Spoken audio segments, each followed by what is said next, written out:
son mujeres que van a aprender a hablarse, no como nos pintan en las redes sociales, con el autoestima, de solo verte y gritarte al espejo que eres guapa, que eres brillante, que sí es bueno, pero en los momentos de crisis, momentos de dudas, en los momentos de errores, no se Sí. te pasa por la cabeza verte y decirte, eres guapa, eres brillante, eres fuerte. ¿Por qué? Porque en ese momento lo que necesitas es un consuelo. Le podemos dar fácilmente el consuelo al vecino, es que está pasando un mal día, pero cuando nos pasa a nosotras, lo primero que nos decimos es, qué tonta, no soy buena para esto, no sirvo para esto, entonces, o soy muy gorda, o mi cuerpo no sirve para este traje, ¿no? ¿Qué tenía en la O no cabeza al tengo la ponerme? capacidad o lo que fuera. Como cada persona es diferente, cada persona debe utilizar su propia creatividad y su propia forma de darse amor y de sostenerse en todo instante. No te vas a decir las mismas palabras, no le vas a decir las mismas palabras a tu amigo que a tu vecino, o a tu mamá que a tu papá. Si sabes que están pasando un mal día, el consejo que le vas a dar es de acuerdo a la persona que es. O sabes, o vas a entrar al canal que esta persona está acostumbrada a entrar, ¿no? Puede ser visual, Ok. auditivo, táctico. Entonces, cada persona es un mundo y por ende aprender y enseñar a cada uno a trabajar en sí, en su Autoconsolarse, sexualidad. ¿no? Claro. Exacto. No es un trabajo que sea, ok, esta guía te la voy a dar para ti, para ti, para ti. No, esta guía tú misma la vas a crear con lo que tú sabes que te viene bien y con lo que tú sabes que vas a empezar a ver dentro de ti y también fuera de ti. Sí. Entonces es Porque hay bello ver algo, cómo, sí, hay algo muy importante que creo que hay que remarcar y que efectivamente en las redes sociales pues hay muchísimas personas que hablan de afirmaciones, pero hay también una realidad que las afirmaciones no van a funcionar si en el fondo sabemos que estamos, por ejemplo, pasando por un mal momento o sabemos que fallamos en algo. Y el simplemente hecho de dar una afirmación es casi negar esos sentimientos que llevamos dentro, ¿no? Creo que sí es válido decir a esa voz que llevamos dentro que nos critica, no gracias, eso no me está ayudando. Es un mal momento, mañana será otro día. Como tú dices, encontrar nuestra propia manera de cuidarnos. En este episodio de Entre Amigas con Yuriyana Club conversamos con Carla Esaine, psicóloga clínica y creadora de Sex Talk. Hablamos de sexualidad sin tabúes, del peso cultural sobre el cuerpo, sobre todo del cuerpo femenino, y del placer como parte de una vida más consciente, saludable y satisfactoria. Si crees que conversaciones como esta son importantes, espacios donde podemos compartir y explorar nuestras experiencias, preocupaciones, dudas y logros como mujeres, tómate un momento para darnos un like, suscribirte a nuestro canal de YouTube, Yuriyana Club, y compartirlo con otras mujeres maravillosas como tú. Créenos que hace la diferencia. Nos permite seguir creando contenido como este y hacer crecer la comunidad. Bienvenida, Carla, ¿cómo estás? muchas gracias, Úrsula. Bueno, un placer estar en esta comunidad tan bonita y bueno, contigo. No, un placer, el placer es nuestro en realidad. Te tengo una pregunta para comenzar nuestra conversación. Obviamente tú tienes mucha llegada, tienes redes sociales y además me parece muy interesante que tu espacio lo denominas Sex Talk. Pero dentro de tu descripción me dio mucha curiosidad que hablas de terapias de tercera generación. ¿Qué son terapias de tercera generación? Bien, bueno, cuando hablamos acerca de psicoterapia, en Ujú. realidad la psicoterapia tiene toda una historia, todo un baraje. Lo que conocemos es que inició con el psicoanálisis y ahí empezó en la primera generación, ¿no? Con esta idea del inconsciente y de que el paciente era un ser pasivo, se echaba en el diván y simplemente las cosas fluían y podían pasar años ahí en esas sesiones. Después vino las de segunda generación, que ya empezaban a ver la parte conductual, venía el tema de las ratitas, no sé si has escuchado acerca de estos ejercicios, estos experimentos que se hacen con las ratitas, que le dan la comida para que canse, y se utilizó lo que era la recompensa, ¿no? Ya. Que O sea, luego como se los usó perros de mucho con los Pavlov, niños. como los perros de También, Pavlov, también. claro, donde básicamente se refuerzan ciertas conductas a través de distintas acciones que generalmente se relacionan con la recompensa. Exacto, exacto. Entonces de ahí lo llevamos, bueno, ya a la conducta humana, cómo es que nosotros a través de la recompensa y el castigo, pues vamos avanzando. Pero luego ya la gente empezó a darse cuenta que, a ver, no somos máquinas solamente para actuar por recompensa y castigo, sino también somos capaces de pensar y analizar si es que en realidad me conviene o no, o qué estoy sintiendo ante esta recompensa, ¿no? Claro, Y que es por tenemos eso que agencia ya, personal, ¿no? Lo que llamamos agencia personal. exacto, ya empezamos a tener un juicio crítico también. En- Entonces, ya la tercera generación no solamente te dice que la persona es mente, sentimiento o conducta, sino también depende de un contexto. ¿No? Ahí Ujú. empezaron a ver lo que era la terapia sistémica y ahora con la tercera generación las terapias de aceptación y compromiso, DBT, mindfulness, que justamente son psicoterapias que te hablan acerca de un contexto. Te dice que la persona no solamente es un individuo solo, sino que también el entorno interfiere. Y cuando nosotros Claro. vemos a alguien en terapia, no solamente vemos a esa persona, vemos a todo su entorno y eso es lo que se debe tener en cuenta también. ¿Por qué crees que es tan importante hablar de sexo? Wow, yo creo que hablar de sexo es algo no tan importante, sino yo creo que es algo natural Mm. y es algo así como natural, cotidiano y no debe ser un tabú. Por eso es que empecé con esta comunidad hablando acerca de sexualidad libremente de manera positiva, porque considero que la manera como ha entrado la sexualidad en la cultura, al menos latinoamericana, es em, llena de tabú, miedos y también mucho morbo. Y entonces eso genera una malinterpretación acerca de lo que en realidad significa sexualidad. ¿De dónde crees que se originan esos temores, ese miedo que mencionas, este, esos tabúes? ¿Cuál crees que es la raíz de todo esto? Wow, esto ya es algo de cultura, en realidad. Viene desde muy atrás con el machismo. También entra mucho el tema de la política y el tema del poder. Es decir, si analizamos la historia, cómo es que la vamos teniendo gracias a muchas luchas, marchas y protestas de muchas personas, en especial mujeres, hemos podido pues aventurarnos y averiguar que la sexualidad es mucho más. Es más, incluso antes se creía que las mujeres ni siquiera tenían derechos sexuales y mucho menos tenían derecho al placer. Es decir, no eran capaces de sentirlo, simplemente servían para procrear y ya está. Pero bueno, gracias a la ciencia se descubrió que hasta tenemos un órgano que netamente su función es el placer y ya no había nada más que negar, era demasiado obvio que somos seres sexuados y por ende, pues nosotros venimos de un orgasmo y tenemos todo el derecho de sentir el placer y disfrutar de nuestra sexualidad de manera Sí, y sobre inteligente. todo de nuestro cuerpo, ¿no? Y a veces me sorprende o me da que pensar cuando me encuentro con mujeres que no terminan de reconocer que efectivamente se ha ganado mucho terreno porque había mucho terreno perdido. Hay que ponernos a pensar que no solamente se trata de nuestros derechos a nivel sexual. Hace 100 años, hace apenas 100 años que la mujer aproximadamente en algunos países de más avanzada tiene derecho al voto.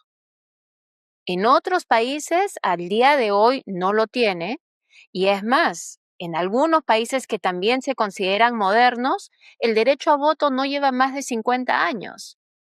Entonces, tenemos que reconocer, y eso no nos quita valor, creo yo, ni mucho menos, pero tenemos que reconocer que hay un contexto histórico, social y cultural a través de distintas culturas donde la mujer ha tenido un papel relegado. Y efectivamente, como dices tú, parte de eso ha sido un entendimiento de nuestro propio cuerpo. Y mientras sigas hablando, y obviamente tú has estudiado psicología, sabes que lo interesante es que además un péndulo en el cual la mujer pocas veces, como mujeres pocas veces hemos tenido decisión de cómo se describía y se medicaba nuestro cuerpo. Y estaba pensando, por ejemplo, en este acercamiento médico occidental de fines del siglo XIX, donde a las mujeres histéricas se les curaba a través de un orgasmo. Interesantemente, después esa capacidad de orgasmo se niega. Entonces, dentro de todo este contexto, ¿cómo se acerca, en este caso, una mujer joven como tú, a entender esta realidad y qué reacción causó en ti o a qué te impulsó? Ujú. Bueno, yo he venido de un colegio de mujeres, de una familia conservadora, y justamente por el hecho de no entender mucho acerca de sexualidad es que pues, empecé a investigar al respecto. Es curioso porque la mayoría de sexólogas con quienes me he topado alrededor del mundo somos de colegios de mujeres. No sé si ahí hay algo que tengamos que estudiarlo después, tal vez, pero cuando yo ingresé a estudiar la sexualidad, en mi mente solamente era el tema trabajar con las parejas. ¿Por qué? Porque me estaba proyectando a lo que era la terapia familiar y de pareja, y punto.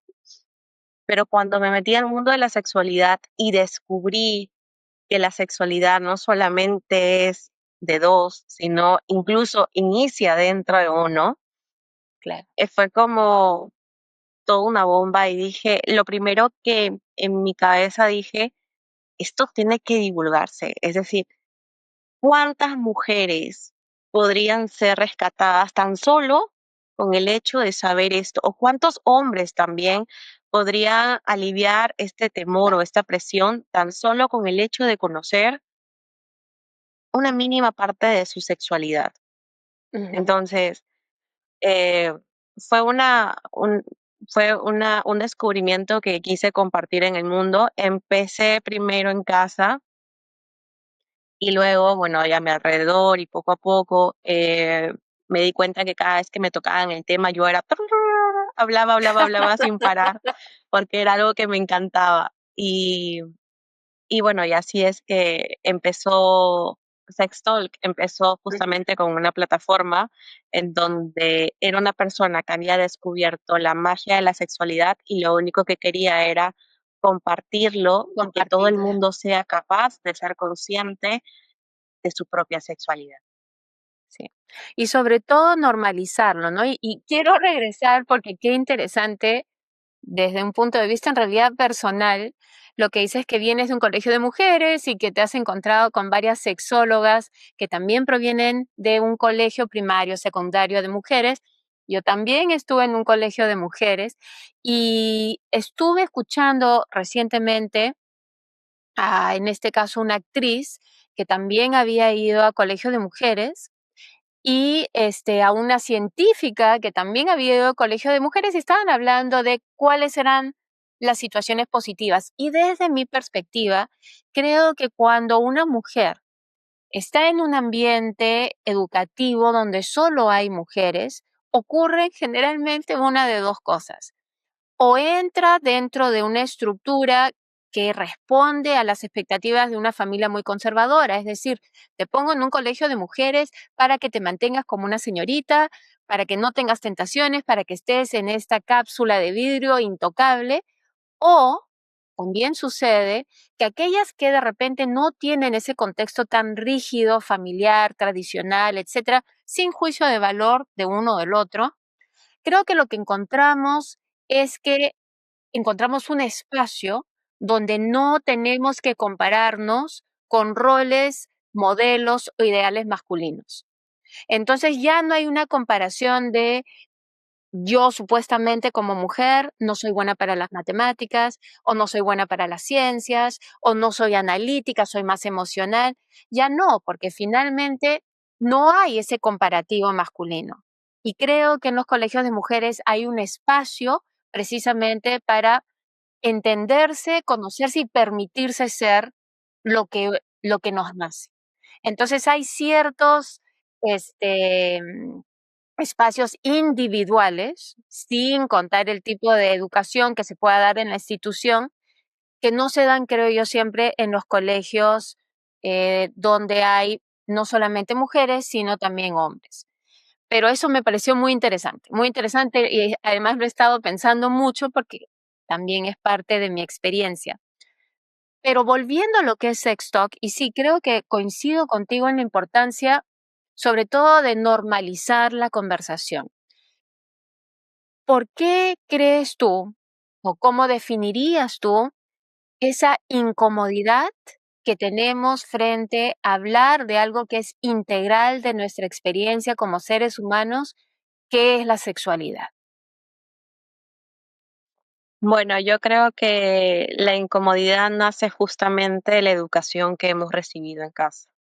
Mm, Si a mí me han dicho que hablar acerca de sexualidad, que decir la palabra placer o decir la palabra tocamientos ya es tabú y que no se mm. debe decir en público, de hecho me voy a alterar, probablemente ponga un límite. Me hace recordar mucho, hace poco estaba conversando, bueno, justamente me llaman a algunos colegios para poder hablar acerca de educación sexual, ya que los docentes o algunos justamente psicólogos no están informados del tema. Y gracias a Dios llaman a algunos especialistas porque no conocen acerca del tema y en vez de generar un beneficio, pues generan una negligencia. Y hablar acerca de sexualidad con los padres justamente trae estas alarmas de los límites, eh, las caras cuando hablo les digo, bueno chicos, hemos venido nosotros de un orgasmo. Cuando empiezo con esas como que están así alertas de lo que se viene, empiezo a hablar acerca de lo que es la sexualidad y se va bajando los humos porque se quita este tabú de que la sexualidad es solamente lo que sucede en cama o es el morbo que se ve en las pantallas, ¿no? Cuando se habla más acerca de sexualidad, la gente, incluso los rostros de las personas empiezan a cambiar. Es como que, ah, wow, entonces es más. Y mira lo importante que es. Y también me gustaría que mis hijos lo vean, ¿no? Eh, o he tenido la oportunidad de hacer estos pequeños círculos de mujeres dentro de los colegios. Y ahí me he dado cuenta algo que tú decías, eh, cuando son mujeres se da esta oportunidad de generar esta intimidad. Sí, pero el problema tiene mucho que ver con la educación que nos han dado y la idea del amor romántico y de cómo nosotras debemos sobresalir una sobre otra. Entonces, ¿qué oportunidad hay de compartir lo que siento, lo que pienso o quién soy si es que va a haber otras personas que van a querer bajarme o van a querer, tan solo por el hecho de ser mujer como ella, no me va a dejar expresarme, ¿no? En estos círculos se llegó a trabajar muy bonito, pero lo que me causó mucha alarma fue una frase al final, ¿no? Me dijeron, ¿y qué pasa si una de ellas divulga lo que se ha hablado acá? ¿No? Y yo dije, wow, o sea, de todo lo que hemos hablado, la preocupación, la máxima preocupación era que se Son los diga, demás, es el entorno. claro, exacto. Entonces, bueno, se concientizó y también se habló acerca de los tres estados. Siempre hablo el estado niño, el estado adulto y el estado padre, ¿no? Como nosotros, cuando estamos en el estado niño, estamos en la queja, en el por qué a mí en la vida, ¿no? Cuando estamos en el estado padre, estamos desde autoridad diciéndole a la gente qué debe y no hacer. Y cuando yo estoy en mi estado adulto, pues no es necesario preguntarme un por qué, simplemente observar mi situación y hacerme cargo de ella, sin ver las situaciones de los demás. Entonces le digo, si la persona que va a divulgarlo está en estado adulto, no, perfecto. ¿Y tú en qué estado quieres estar?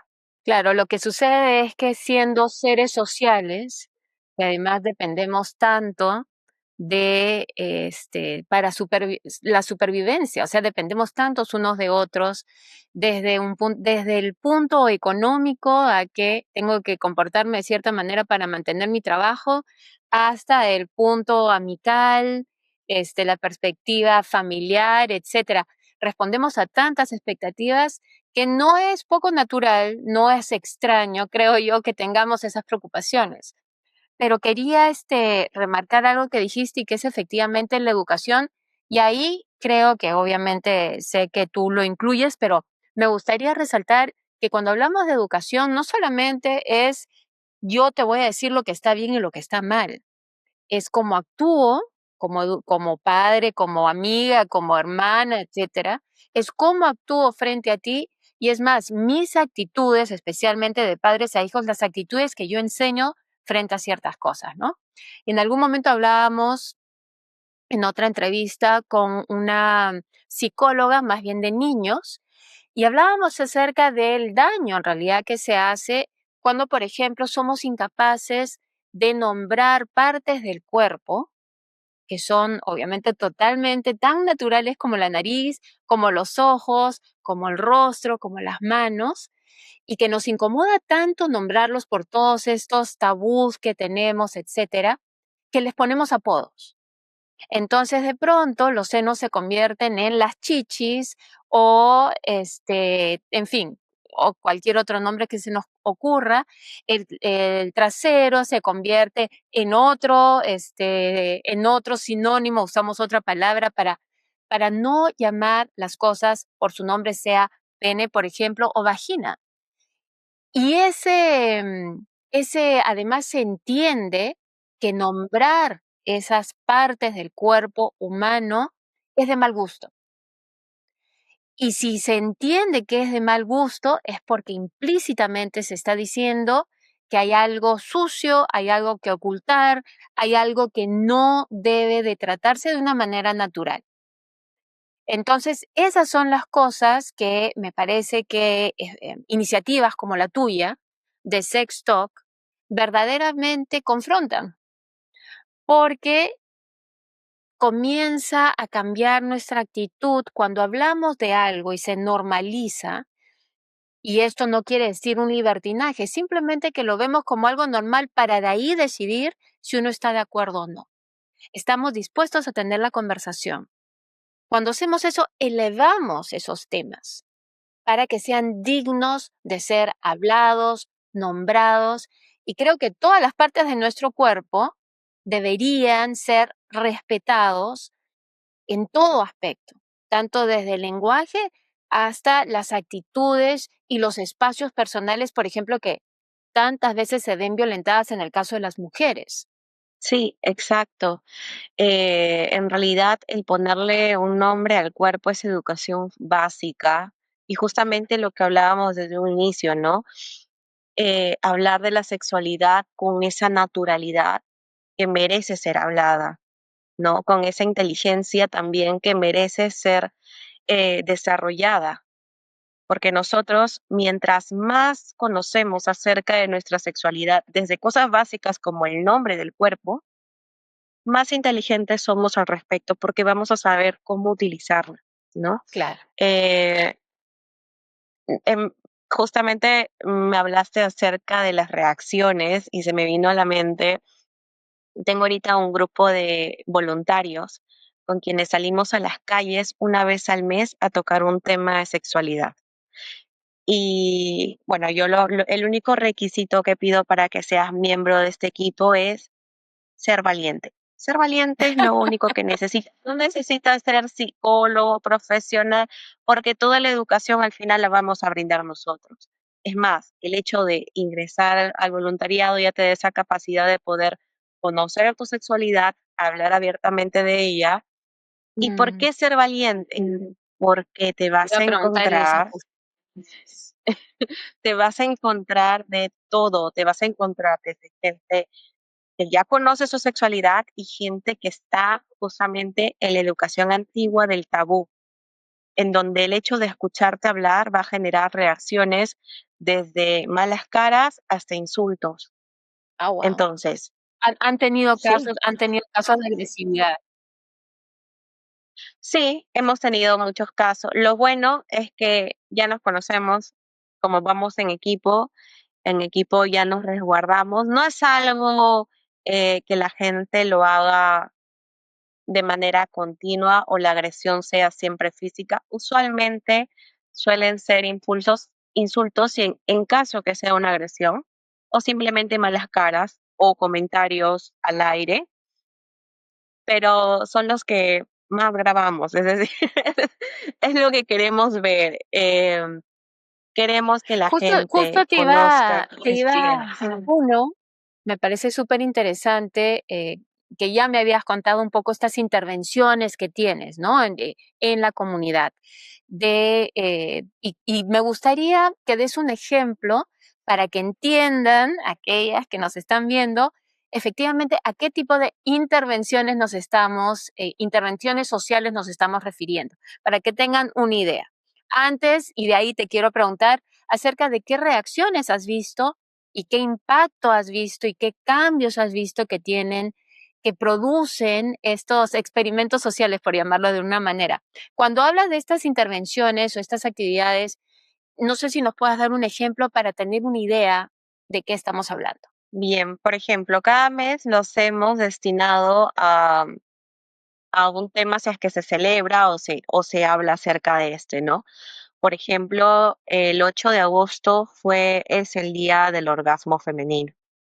Entonces, una persona se puso un mameluco de mi equipo y con un cartel grande que decía, píntame si es que en algún momento has fingido un orgasmo.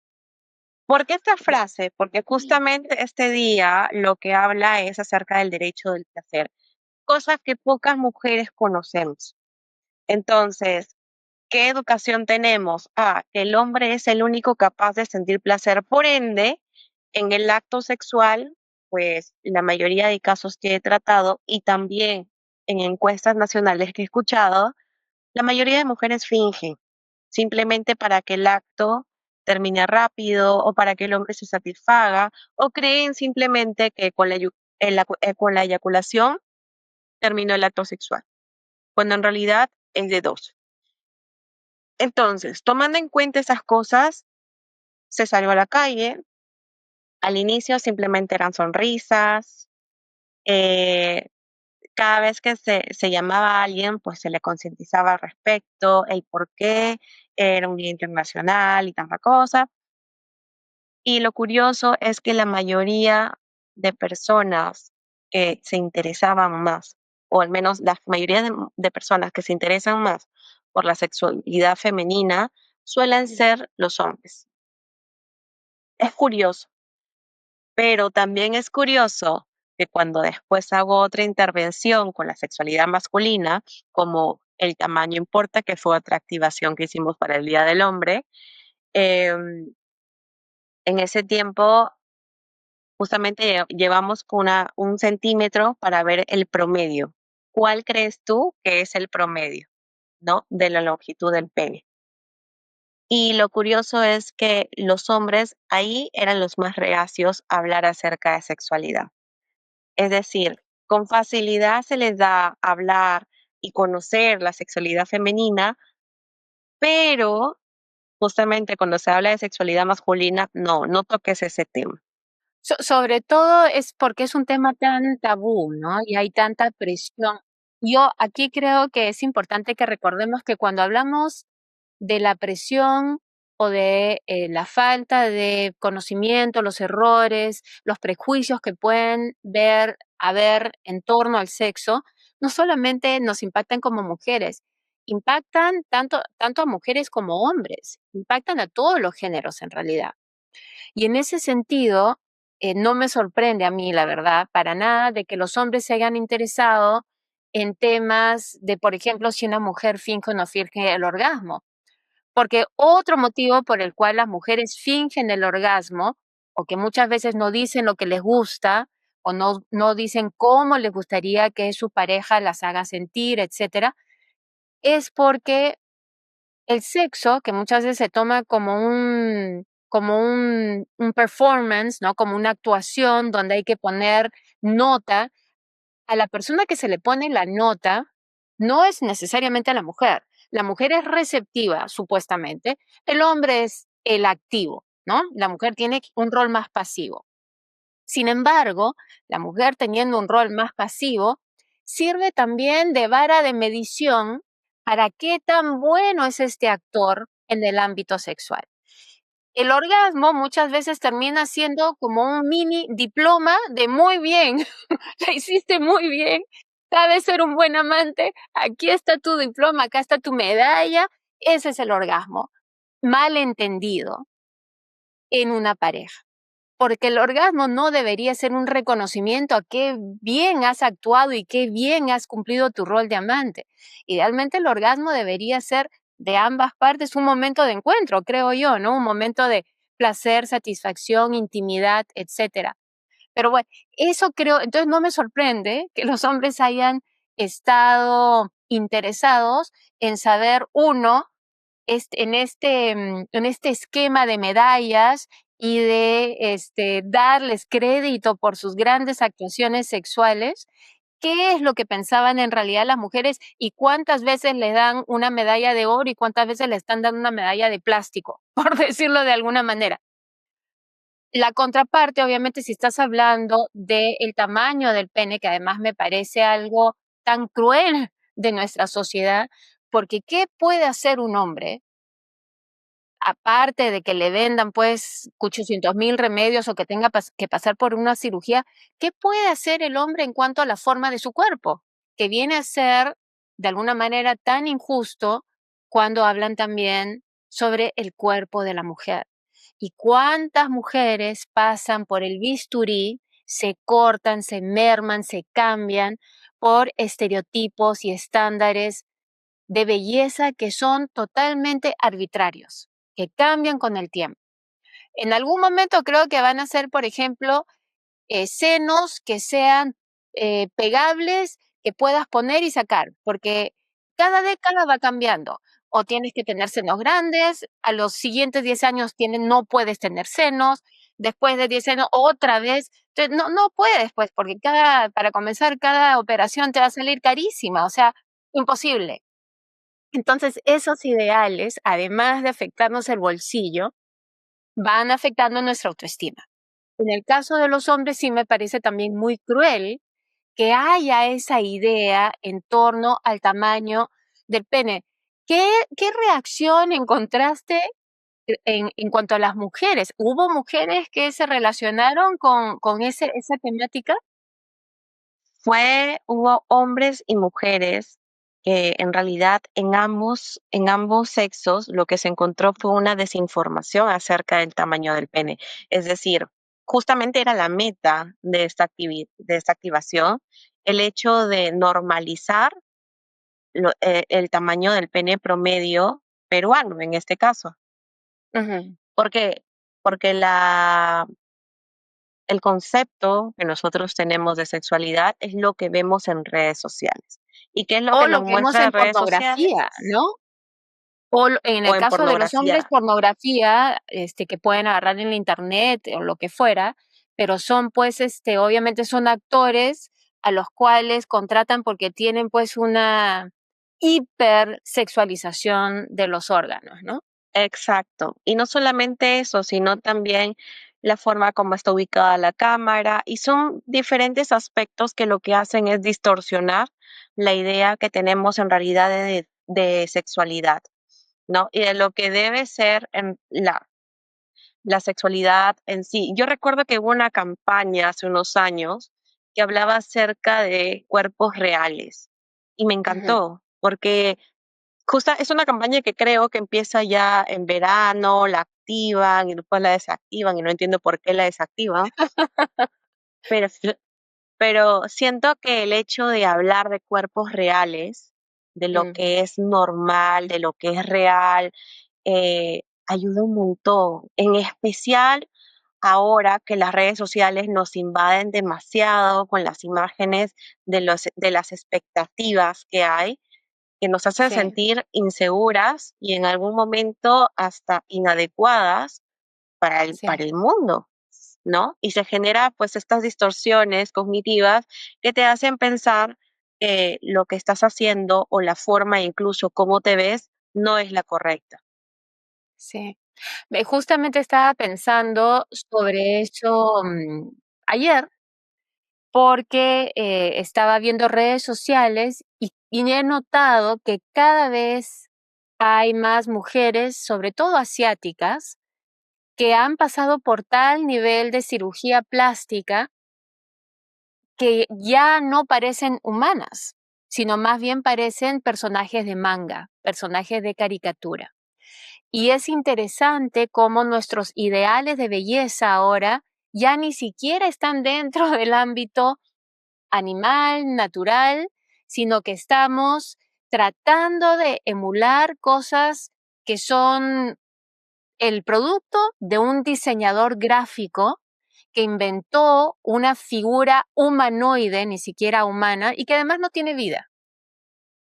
Pero a ese nivel de autocrítica está llegando el ser humano, en este caso ciertas mujeres, de cambiar su fisonomía y me preguntaba, ¿y qué pasará cuando en 15 años, a lo mucho, cambie la moda y más bien el ideal sea otro? ¿Cómo revertir esas cirugías? Y más allá de eso, sin hablar de lo normal, que en realidad sabemos las dos que es muy relativo, ¿qué podríamos hacer? Y esta es una pregunta para ti, Carla. ¿Qué podemos hacer, sobre todo como mujeres, pero yo diría que esto es válido para mujeres, para hombres, para todo ser humano? ¿Qué podemos hacer para aprender a rechazar esos ideales de belleza que nos empujan por todos lados, por publicidad, por contenido de redes, por contenido en todos los aspectos y todo lo que nos rodea hoy?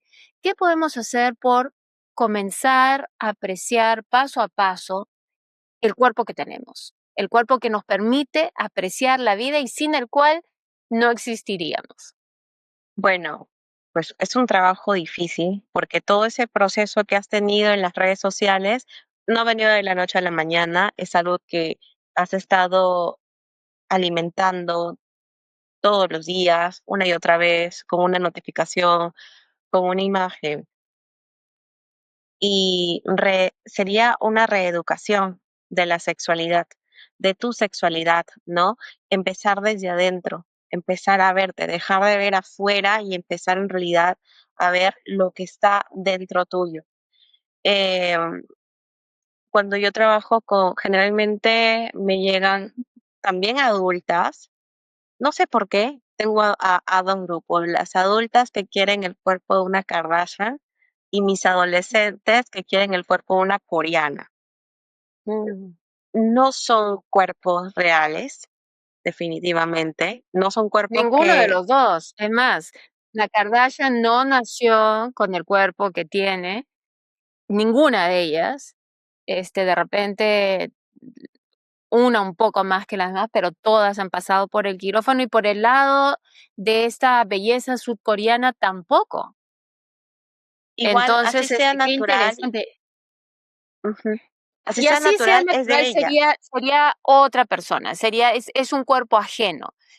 La pregunta es por qué Exacto, no estamos apreciando nuestro propio cuerpo en vez de estar con tanta fijación en el cuerpo ajeno. Pero bueno, entonces cuando porque se no nos presentan han estos dos enseñado. grupos, Ujú. claro, claro, cuando se presentan, o no nos han enseñado, o nos han enseñado más bien a rechazarlo, ¿no? Y es delicado, desde una mamá, por ejemplo, que constantemente está fiscalizando qué es lo que come, sobre todo la hija, pero a veces también el hijo, ¿no? que constantemente está viendo, pero mira, he encontrado esta dieta. Cuando dices he encontrado esta dieta, lo que estás insinuando es que hay algo que arreglar con ese cuerpo. Entonces, todos esos son mensajes que vamos recibiendo a lo largo de nuestra vida.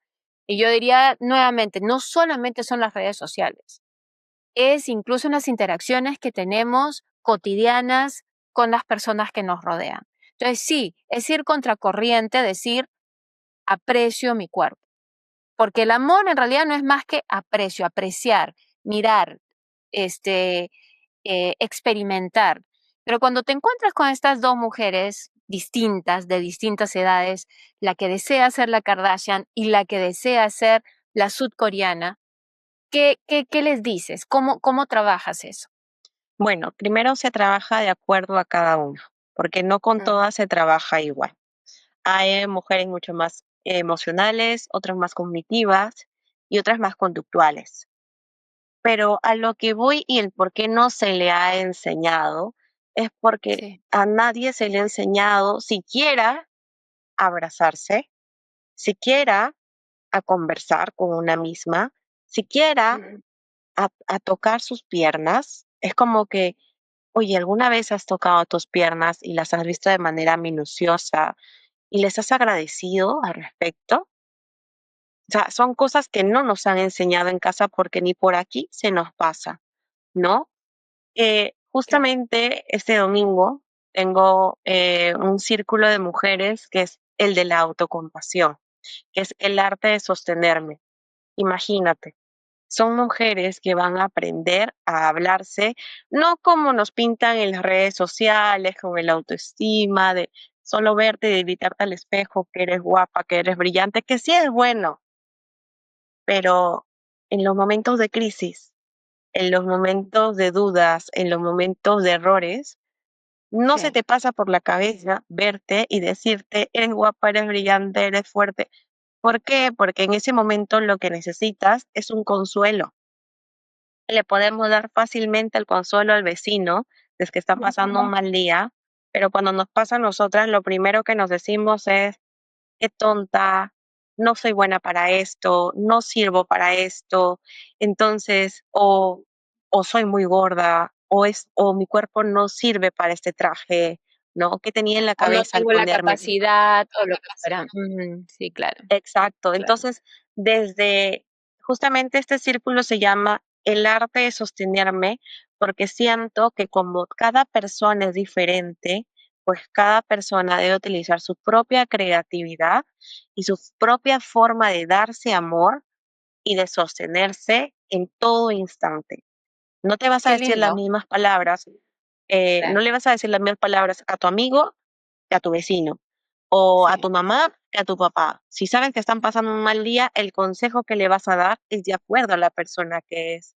O sabes, o vas a entrar al canal que esta persona está acostumbrada a entrar, ¿no? sí. Puede ser visual, Me auditivo, táctico. Entonces, cada persona es un mundo y por ende aprender y enseñar a cada uno a trabajar en sí, en su autoconsolarse, sexualidad. ¿no? Claro, Exacto. No es un trabajo que sea, okey, esta guía te la voy a dar para ti, para ti, para ti. No, esta guía tú misma la vas a crear, con lo que claro, tú sabes que te viene bien, y con lo que sí, tú sabes que vas a empezar a ver dentro de ti y también fuera de ti. sí. Entonces, es Porque hay bello ver algo cómo sí, hay algo muy importante que creo que hay que remarcar y que efectivamente en las redes sociales, pues, hay muchísimas personas que hablan de, afirmaciones. Pero hay también una realidad, que las afirmaciones no van a funcionar si en el fondo sabemos que estamos, por ejemplo, pasando por un mal momento, o sabemos que fallamos en algo. Y el simplemente hecho de dar una afirmación es casi negar esos sentimientos que llevamos dentro, ¿no? Entonces, negar esos sentimientos no nos van a llevar a ningún lado. Pero sí creo que si alguien, por ejemplo, se tropieza, nosotros no le digamos, oye, qué tonto, qué qué torpe. No, lo que vamos a decir es, es un mal momento, simplemente. Y creo que una bueno, y si nos encontráramos con alguien que le está diciendo a esa persona que torpe, le diríamos, no, gracias, por favor, no lo estás ayudando. Creo que eso es válido. Creo que sí es válido decir a esa voz que llevamos dentro que nos critica, no, gracias, eso no me está ayudando. Es un mal momento, mañana será otro día o lo que fuera, ¿no? Como tú dices, encontrar nuestra propia manera de cuidarnos me parece muy lindo y me encantaría, Carla, que nos vuelvas a acompañar para expandir. Mira, ya llevamos hemos pasado un poquito el tiempo que teníamos seteada para esta conversación, esta entrevista, pero me encantaría que nos vuelvas a acompañar para poder hablar más sobre esto, normalizar ciertos temas tan importantes y además aprender más de lo que estás haciendo y de esta iniciativa, esta fuerza, este interés que tienes en crear cambio positivo que me parece tan refrescante. Muchas gracias, Úrsula, a ti también por abrir estos espacios tan bellos, tan amorosos y sobre todo sin tabúes. Así es, bueno, nosotras entonces vamos a contar contigo, nos vemos pronto y a todas ustedes siempre estamos en contacto, en comunidad, ahí tienen nuestra información, también hemos compartido la información de Carla, así que nos vemos pronto. Hasta luego.